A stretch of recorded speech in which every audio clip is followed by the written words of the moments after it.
ভয়ঙ্কর বিপদের মুখে সোহাগ আর সূর্য। হ্যাঁ বন্ধুরা, বিস্তারিত জানতে ভিডিওটিতে একটি লাইক দিয়ে চ্যানেলটি সাবস্ক্রাইব করে সম্পূর্ণ দেখতে থাকুন। নতুন পর্বে দেখা যায় সোহাগ তার পরিবারের মঙ্গল কামনায় এবং স্বামীর মঙ্গলে সারাদিন নির্জলা উপোস করে সন্ধেবেলা মন্দিরে আসে শিবরাত্রিতে শিবের মাথায় জল ঢালতে। অন্যদিকে দেখা যায় নিজের ঘরেতে আটকে রেখে দেয় সূর্যকে সূর্যের প্রাক্তন প্রেমিক ডিনা।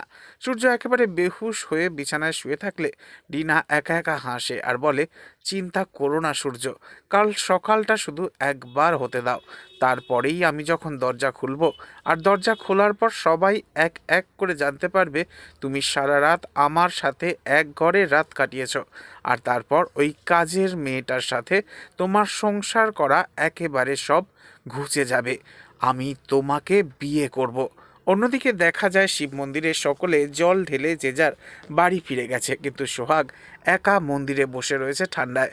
পুরোহিত মশাই সোহাগকে বলে, তোমার স্বামী আসবে না মা, তুমি বাড়িতে ফিরে যাও।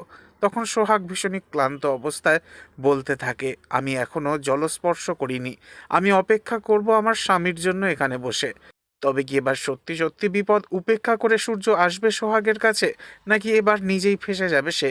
নেক্সট আপডেট জানতে অবশ্যই সাবস্ক্রাইব করে রাখবেন। ধন্যবাদ।